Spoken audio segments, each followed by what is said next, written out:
Alright. Hack test. Same log as before.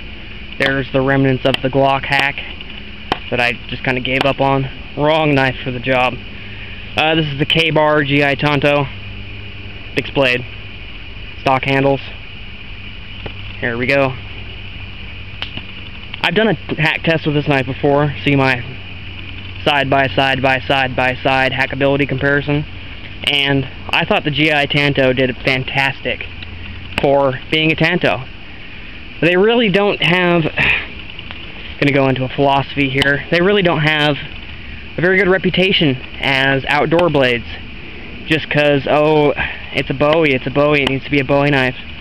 But with knives like this, the heft, the Tanto heft, or the Tanto shape, and a bunch of steel behind it, that really lends itself well to all the tasks the Bowie does well. Just with a little bit stronger tip. Like, one of my favorite blades is the RKT Ultima. This thing hacks with the rest of them just as good. Now, Cold Steel Recon Scout, or this? No, I mean, for similar size and weight, like Ultima versus SOG SEAL Team Elite, absolutely. Or even I'd put them in the same class as the GI Tanto. But when they're like that, absolutely fantastic for outdoor use. They can cut real well, because I mean, people talk about belly. Hell, when you have leverage like that, you don't need a belly. Anyway, also, I want to hit something real quick. Lightweight.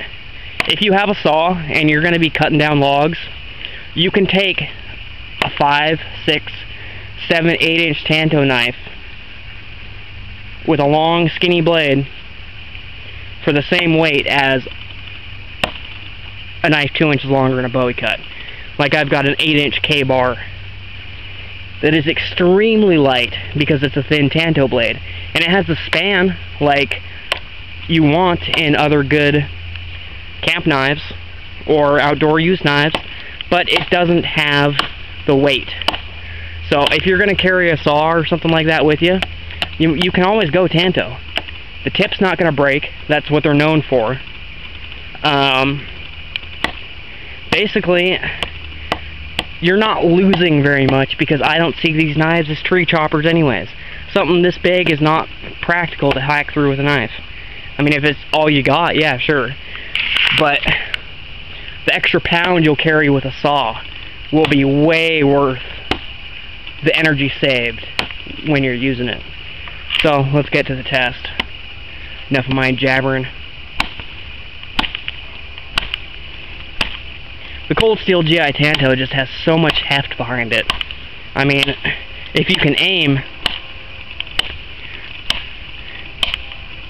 it'll hack through like butter.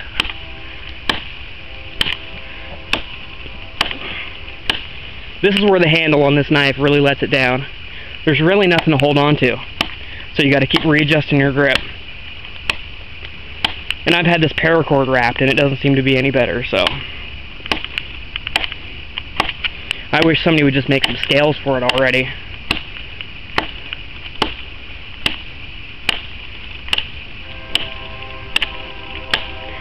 Oh, hey, here's the train. It's on the other side of this ridge over here. Oh, I don't know, 2 miles, 3 miles away. On some little railroad bridge. Spanning a gully.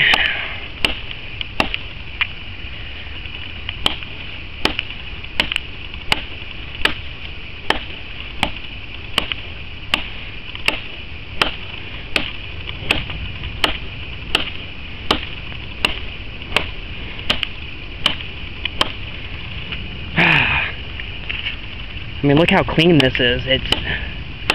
I don't know what it is about this knife, but it just goes straight through a log. So all you gotta do is barely notch it and it'll just tear through it.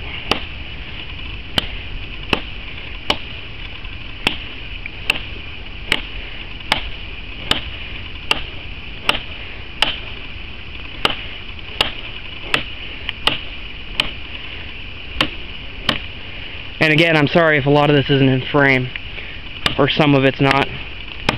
I keep checking, but especially since I'm alone, I'm just being more careful with the knife than with the camera.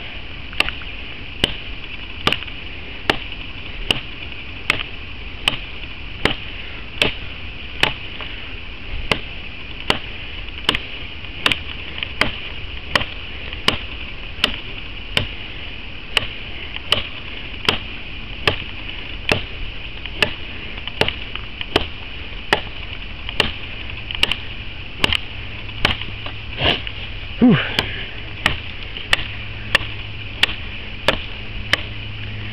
Oh, I'm getting a little warm, so I wanted to take a second to talk about layering. God, layer up, guys.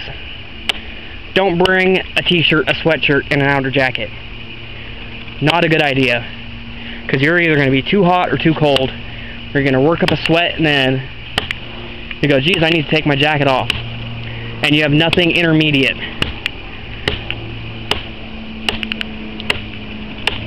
So if you have like a thin cotton shirt like this, perfect. I mean, it's 40 degrees out here and I'm still sweating.